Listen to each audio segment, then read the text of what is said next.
الحمد لله نحمده ونستعينه ونستغفره ونؤمن به ونتوكل عليه ونعوذ بالله من شرور أنفسنا ومن سيئات أعمالنا من يهده الله فلا مضل له ومن يضلل فلا هادي له وأشهد أن لا إله إلا الله وحده لا شريك له وأشهد أن محمدا عبده ورسوله أرسله بالحق بشيرا ونذيرا أما بعد فإن خير الحديث كتاب الله وخير الهدي هدي محمد صلى الله عليه وسلم وشر الأمور محدثاتها وكل محدثة بدعة وكل بدعة ضلالة وكل ضلالة في النار فأعوذ بالله من الشيطان الرجيم بسم الله الرحمن الرحيم يوم نقول لجهنم هل امتلأت وتقول هل من مزيد وأزلفت الجنة للمتقين غير بعيد هذا ما توعدون لكل أواب حفيظ من خشي الرحمن بالغيب وجاء بقلب منيب ادخلوها بسلام ذلك يوم الخلود لهم ما يشاءون فيها ولدينا مزيد وكم أهلكنا قبلهم من قرن هم أشد منهم بطشا فنقبوا في البلاد هل من محيص إن في ذلك لذكرى لمن كان له قلب أو ألقى السمع وهو شهيد وقال تعالى في موضع آخر أعوذ بالله من الشيطان الرجيم يا أيها الذين آمنوا اتقوا الله حق تقاته ولا تموتن إلا وأنتم مسلمون عن أبي ذر رضي الله تعالى عنه قال النبي صلى الله عليه وسلم اتق المحارم تكن عبد الناس تمام تعریف و توصیف حمد و ثنا بزرگی اور بڑائی عز و شرف جاہ و جلال اس اللہ رب العزت کے لیے لائق اور زیبا ہے جو ساری کائنات کا خالق ہے، جو سب کا رازق ہے، جو ایک دن سب کو مارنے اور پھر جلانے والا ہے۔ اس مختصر سی حمد و ثنا کے بعد میں نے آپ کے سامنے سورہ آل عمران کی ایک آیت کریمہ تلاوت کی ہے۔ اس آیت کریمہ میں اللہ تبارک و تعالی آدم کی اولاد کو، انسانوں کو دنیاوی اور اخروی دونوں طرح کی زندگی گزارنے کا جامع اصول بیان کیا ہے۔ انسان اس دنیا میں آیا ہے تو اللہ تبارک و تعالیٰ اس کو ایسے ہی دوسری مخلوقات کی طرح آزاد نہیں چھوڑا۔ اللہ کا کرم اور اس کا فضل ہے کہ اس نے ہم کو دنیا میں نیک نامی کی زندگی، دنیا میں عزت دار اور ایک اچھا شہری بننے کے اصول بتایا، تو آخرت کیسے بنائی جاتی ہے یہ طریقہ بھی اللہ تبارک و تعالی اپنے نبی محمد مصطفیٰ صلی اللہ علیہ وسلم کے ذریعے، وحی کے ذریعے اور پھر آپ کے فرامین کے ذریعے ہم تک پہنچایا ہے۔ سب سے پہلے انسان کو اپنی زندگی کامیاب دنیا اور اخروی حیثیت سے کرنا ہے۔ اللہ تعالیٰ نے فرمایا کہ ایمان والو ڈرو اللہ سے۔ تقویٰ کسے کہتے ہیں؟ تقوی کے معنی ہیں بچنا، پرہیز کرنا، دور رہنا، یہ سب لغوی معنی ہیں۔ اصطلاح میں کسے کہتے ہیں؟ تقوی ہر اس چیز سے آدمی کا باز آ جانا، ایک انسان کا ہر اس چیز سے دور رہنا جس سے اللہ تبارک و تعالیٰ ناراض ہو، اور ہر وہ کام کرنا جس کے کرنے کا اللہ تعالیٰ نے حکم دیا ہے، اس کو تقویٰ کہتے ہیں۔ کامیاب زندگی کے لیے یہ تقویٰ ایک کلیدی اور مرکزی پوائنٹ ہے، کیونکہ تقوی کے بغیر کوئی چیز انسان حاصل نہیں کر سکتا۔ مثلا اللہ کے نبی صلی اللہ علیہ وسلم نے اس کو اس طرح سے بیان کیا، اتق اللہ حیثما کنت۔ دیکھیے اللہ کے نبی صلی اللہ علیہ وسلم فرما رہے ہیں، انسانوں جہاں کہیں تم رہو اللہ کا ڈر اور اس کا خوف اپنے دل و دماغ میں تازہ رکھو۔ اس سے کیا فائدہ ہوتا ہے؟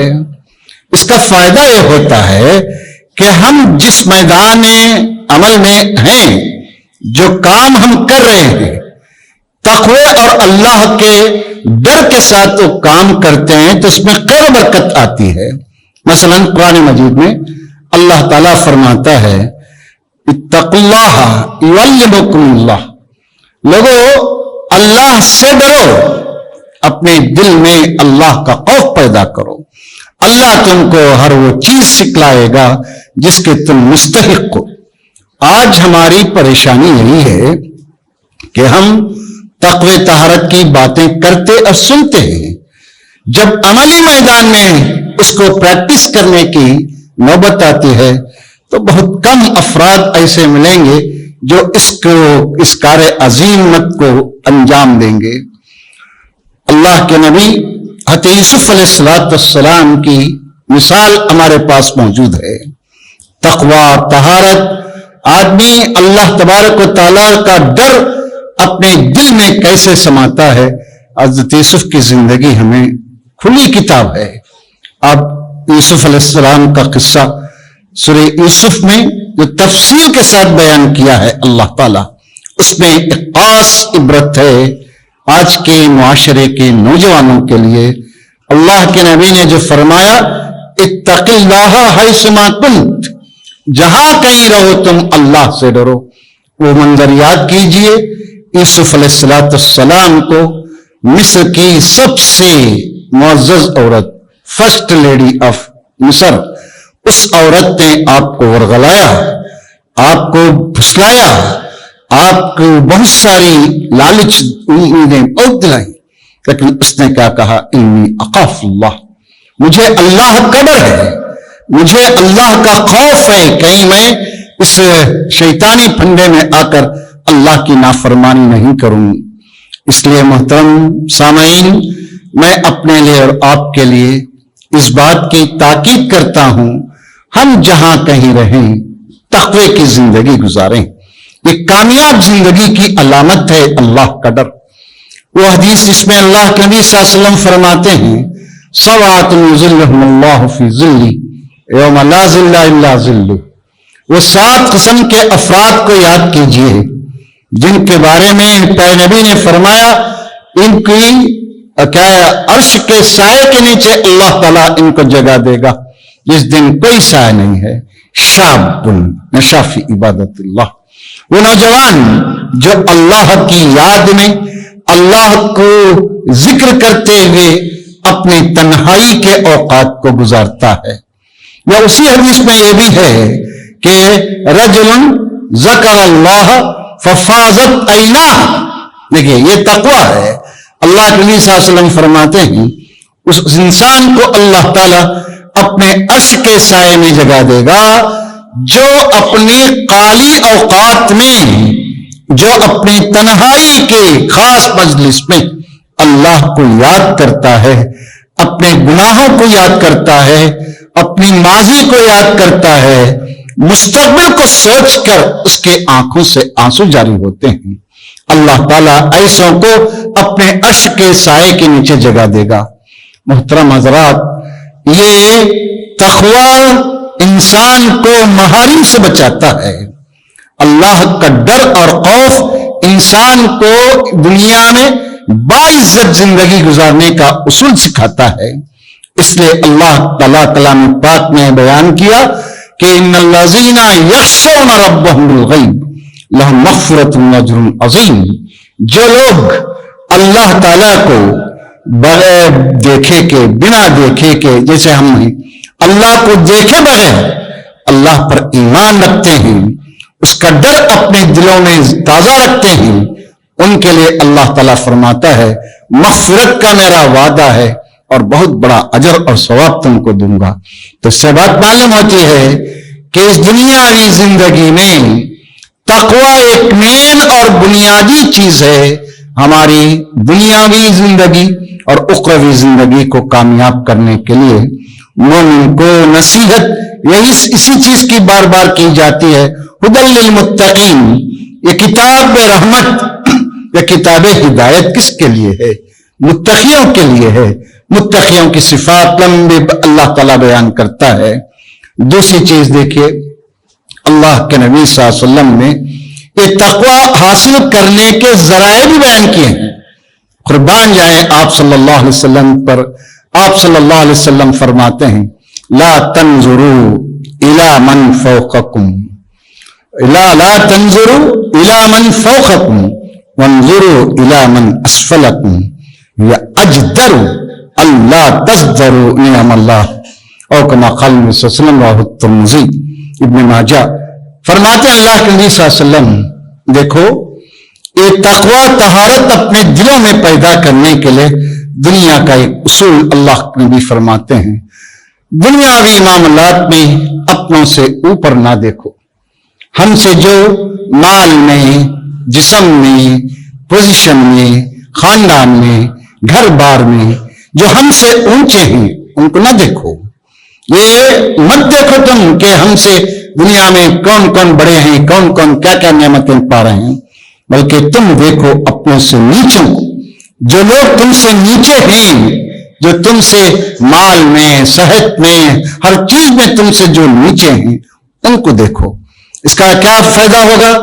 اللہ کے نبی صلی اللہ علیہ وسلم فرماتے ہیں اجدر بہت مناسب ہے اللہ تزدروا نعمت اللہ، کہ اللہ تعالیٰ نے تم کو جو نعمتیں دیا ہے ان کی قدردانی تمہارے اندر پیدا ہوگی۔ تو معلوم یہ ہوا کامیاب زندگی کا اصول یہ ہے کہ ہم جو چیز اللہ تعالیٰ کی طرف سے ہم کو ملی اس پر الحمدللہ اللہ کا شکر کہنا چاہیے۔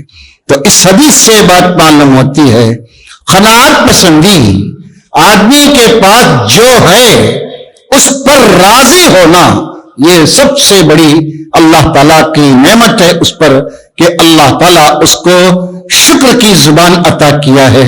ورنہ ہم دیکھیں ہمارے سے اوپر والوں کو دیکھیں، ہم سے جو لوگ مال میں بڑے ہیں ہم کرتے رہیں گے، صحت میں جو اچھے ہیں ہم اور بیمار پڑیں گے، جو علم میں ہم سے بڑے علم والوں کو دیکھنا چاہیے۔ ان چیز دنیاوی معاملات میں جن کو بھی ہم اپنے سے اوپر دیکھیں گے ہم اپنی زندگی مصیبت میں ڈالیں گے، نہ رات کو نیند آئے گی نہ دن کو چین ملے گا، کیونکہ ہم کمپٹیشن میں پڑ گئے ہیں، کمپیرزن کی زندگی کر رہے ہیں، جس کی وجہ سے ہم پیچھے رہ گئے، آگے بڑھنے والے آگے بڑھتے رہے۔ تو معلوم یہ ہوا ایک مسلمان کامیاب زندگی کرنے کے لیے دنیاوی اعتبار سے اپنے سے نیچے نظر رکھے اور اپنے سے اوپر دین کے معاملے میں رکھے تو اس کا فائدہ ہوتا ہے۔ اور اسی طرح سے تقوی کیسے چلتا ہے؟ یہی تقوی ہے۔ تقوی کسے کہتے ہیں؟ جو چیز مجھے ملی ہے، آپ کو اللہ تعالیٰ جو عطا کیا ہے اس پر شکر، الحمدللہ اللہ کا دیا ہوا بہت کچھ ہے اور مزید اللہ تعالیٰ دے گا، یہ تقوی کی علامت ہے۔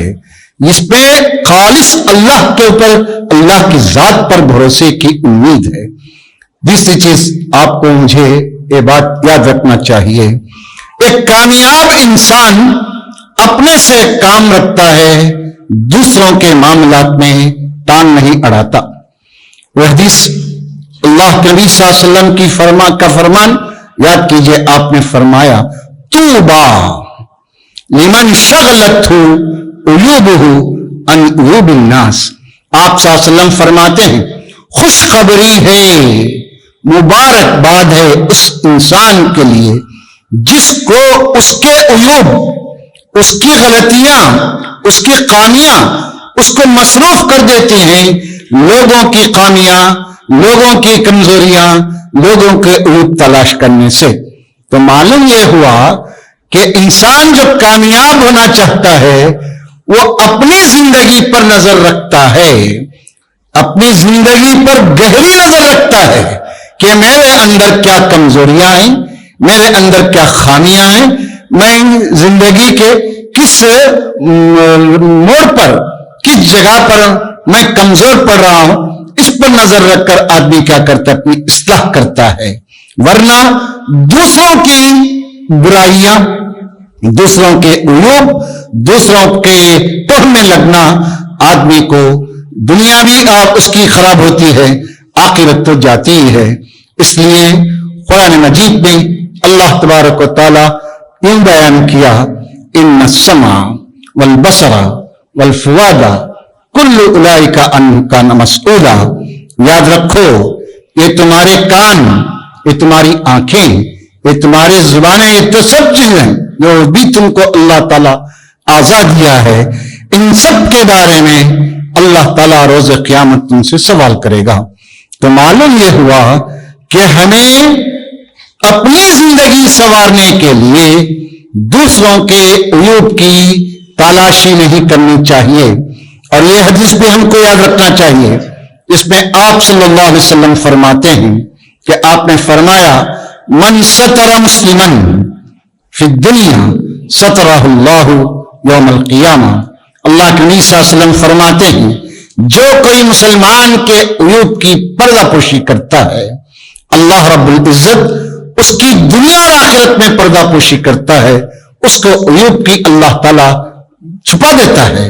تو سوچ کر دیکھیں، ہم کسی کے عیب کو ظاہر کرتے ہیں، کسی کے عیب کو لوگوں کے سامنے بیان کرتے ہیں، تو ہم بھول جاتے ہیں کہ وہ اللہ جو ہمارے عیوب پر پردہ ڈالا ہوا ہے، اگر وہ ہمارے عیوب کو لوگوں کے سامنے لانے کیا کرے گا تو پھر ہماری عزت بھی ہاتھ میں مل جائے گی۔ اس لیے اسلام کی ایک تاکید ہے، کامیاب زندگی گزارنا چاہتے ہو تو لوگوں کے معاملات میں دخل اندازی نہ کرو، اپنے معاملات کو، اپنی زندگی کو درست کرنے کی پوری کوشش کرو۔ پھر آپ صلی اللہ علیہ وسلم فرماتے ہیں، وَاتَّبِ السَّيِّئَةَ الْحَسَنَةَ تَمْحُوهَا۔ تیسری چیز دیکھیں، انسان اس کے اندر بشریت کا تقاضا ہے، غلطیاں کرتا ہے، غلطیاں کرنا انسان کی عادت ثانیہ ہے، فطرت ہے اس کی۔ اچھا انسان وہ ہے جو اپنی غلطی کا اعتراف کرتا ہے۔ آدم علیہ السلام کی خاصیت اور ان کی اولاد کی خاصیت یہی ہے کہ اپنی غلطی کا اعتراف کرتے ہیں۔ ربنا ظلمنا انفسنا، یہ لمبی دعائیں جو قرآن مجید میں آدم علیہ السلام کی بیان ہے، ان دعاؤں سے بات معلوم ہوتی ہے کہ آدم اور ان کی اولاد میں، ہم سب میں اپنے غلطیوں کا اعتراف، اپنے گناہوں کا اعتراف کرنے کی عادت پائی جاتی ہے، اور یہی عادت اللہ تعالیٰ کو بہت پسند ہے۔ آدمی غلطی کرے، رجوع کرے، توبہ کرے تو اللہ تعالیٰ اس کی توبہ کو قبول کرے گا۔ تو بتانا ہے اللہ کے نبی صلی اللہ علیہ وسلم چاہتے ہیں، انسان غلطی کر بیٹھتا ہے، انسان سے غلطیاں ہوتی ہیں، تو اس غلطی کو درست کرنے کا طریقہ کیا ہے؟ اس غلطی کو دنیاوی اعتبار سے ہم دیکھتے ہیں کہ کہاں ہمارا حساب کتاب خراب ہے، کہاں ہمارا لین دین میں جھول ہے، اس کو ریکٹیفائی کرتے ہیں۔ آخرت کے معاملے میں توبہ ہی ایک ایسی چیز ہے جہاں سے ہم کو اللہ تعالیٰ کے پاس سے یہ سند ملنے کی امید ہے کہ ہمارے گناہ معاف کیے گئے ہیں۔ لہذا اللہ کے نبی صلی اللہ علیہ وسلم کا فرمان کہ اتبع السیئۃ الحسنۃ تمحوها، کہ تم گناہوں، اگر گناہ کر چکے ہو تو اس کے پیچھے نیکی کرو، ختم کر دیتے ہیں گناہ۔ قرآن نے کیا کہا؟ ان الحسنات یذہبن السیئات، لوگوں نیکیوں میں آگے بڑھو۔ سابقوا الی مغفرۃ من ربکم، اللہ تعالیٰ کا اعلان کہ تم گناہوں سے مایوس ہو کر اپنے طور پر فیصلے نہ کرو، بلکہ اللہ کی جناب میں دوڑو، اللہ کی طرف رجوع کرو۔ آج ہم غور کر دیکھیں دنیا میں، خاص طور پر ہمارے اس پیارے ملک میں شرک جو پھیل رہا ہے، شرک کو جو فروغ مل رہا ہے، اس کا مین کاز کیا ہے، سبب کیا ہے؟ اس کا سبب یہ ہے کہ انسان گناہ کرنے کے بعد اللہ تعالیٰ سے مایوس ہو گیا ہے، اس لیے وہ غیروں کے پاس جا کر اپنا ماتھا ٹیکتا ہے، اپنا جیب خالی کرتا ہے، اپنی عزت اور آبرو کو ختم کرتا ہے، مایوس ہے، اور اسے غیر اللہ سے امید ہے۔ قرآن کہتا ہے لا تقنطوا من رحمت اللہ ان اللہ یغفر الذنوب جميعا۔ لوگو، اللہ کی رحمت سے کیوں تم لوگ مایوس ہوتے ہو؟ اللہ 99 قتل کرنے والوں کو معاف کرتا ہے، 100 قتل کرنے والے کو اللہ تعالیٰ معاف کرتا ہے۔ جو آدمی توبہ کرتا ہے کمن لا ذنب لہ، اس کا کوئی گناہ ہی نہیں ہے، الاسلام یہدم ما کان قبلہ، اسلام لانے کے بعد سارے گناہ معاف کر دیتا ہے۔ اس میں کامیاب زندگی کا اصول یہ بتایا گیا کہ ہم اپنی گناہوں کا اعتراف کریں، سیکھیں، غلطی سے سیکھیں کہ مجھ سے کہاں چوک ہوئی، مجھے کیا کرنا چاہیے تھا، مجھے آئندہ چل کر کیا کرنا چاہیے۔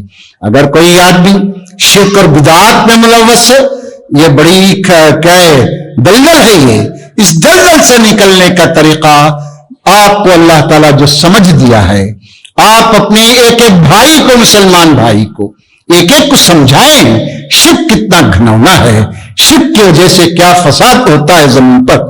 ہمارے اخلاص، ہماری دعائیں ضرور کام آئیں گی۔ لوگوں کو مایوسی سے نکالیے، مایوسی سے نکال کر امید کی طرف لائیے۔ ایک اصول، کامیاب اصول ہے کہ مایوسی انسان کو ہاتھ پیر توڑ کر بٹھا دیتی ہے، اور امید اور ایک قسم کا ایک جذبہ، اللہ تعالیٰ کے ساتھ محبت کا جذبہ انسان کو آگے بڑھنے کا جذبہ سکھاتا ہے۔ لہذا دوستو، زندگی میں دنیاوی غلطیوں پر بھی مایوس نہیں ہونا چاہیے، اس کو ریکٹیفائی کرنا چاہیے۔ آخرت کے معاملے میں جو غلطیاں ہوئی ہیں، دنیا اللہ دیا ہے، زندگی رہتے ہوئے ہر یہ گناہ کو توبہ کریں، یاد کر کے توبہ کریں۔ جس کے ساتھ زیادتی کی ہوئے ہیں اس سے مل کر معافی مانگیں، پاک صاف ہو کر جانے کے اللہ مواقع عطا کیا ہے، اس سے فائدہ اٹھائیے، اس سے ضائع مت کریں ہم، بلکہ اس کو فائدہ اٹھا کر اپنی اخروی اور دنیاوی زندگی کو اچھی کریں۔ اللہ کے نبی صلی اللہ علیہ وسلم کی حدیث، اس میں آپ صلی اللہ علیہ وسلم فرماتے ہیں کہ خالق الناس بخلق حسن، کہ تیسری چیز آپ صلی اللہ علیہ وسلم اس حدیث میں بیان کرتے ہیں کہ لوگوں کے ساتھ اچھے اخلاق سے پیش آؤ۔ یہ سب سے بڑا ہتھیار ہے۔ آپ سیرت پڑھ کر دیکھیے، صحابہ کو پڑھ کر دیکھیے، ہمارے اسلاف کو پڑھ کر دیکھیے، ان لوگوں کی زندگیوں میں اخلاق کا ایک اعلیٰ اور اونچا نمونہ تھا، جس کی وجہ سے ان کی زبانوں میں تاثیر تھی۔ ان کو دیکھ کر لوگ اپنی زندگیوں کو درست کرتے تھے۔ اس لیے اللہ تعالیٰ نے پیارے نبی صلی اللہ علیہ وسلم کے تعلق سے کیا کہا؟ اِنَّكَ لَعَلَىٰ خُلُقٍ عَظِيمٍ۔ پیارے نبی، آپ تو اخلاق کے معیار پر اتر گئے ہیں، سب سے اونچے اخلاق آپ کے ہیں۔ ابھی آپ ابراہیم علیہ السلام کے قصے سے آئے ہیں، ان کے سنت کو ادا کر کے ہم آئے ہیں۔ ان کے اخلاق کیا ہیں؟ باپ سے کتنی محبت سے کہتے ہیں یا ابتی لا تعبد الشیطان، ابا جان شیطان کی پیروی مت کیجیے، میری اتباع کیجیے، اللہ میرے پاس وہی بھیجا ہے، میں آپ کو سیدھی راہ کی طرف لے جاؤں گا۔ باپ نے کہا لارجمنک، پتھر مار مار کر ختم کر دوں گا۔ سوف استغفرک ربی کہا، ابا جان میں جا رہا ہوں، سلام علیک، سلامتی ہو آپ پر، میں جا رہا ہوں یہاں سے، میں آپ کے لیے مغفرت کی دعا کروں گا۔ یہ اخلاق ہوتے ہیں ہم مسلمانوں کے۔ ہمارے اندر اخلاق کیسے پیدا ہوتے ہیں؟ ہمیں دیکھ کر ہمارے بچے سیکھتے ہیں۔ مجھے اور آپ کو اپنے اخلاق، اپنی زبان، اپنی آنکھ اور اپنے معاملات کی اصلاح پہلے کرنی ہے، جب جا کر ہمارا گھر، ہمارا خاندان اور ہمارے متعلقین اچھے ہو سکتے ہیں۔ اللہ کے نبی صلی اللہ علیہ وسلم نے کیا کہا؟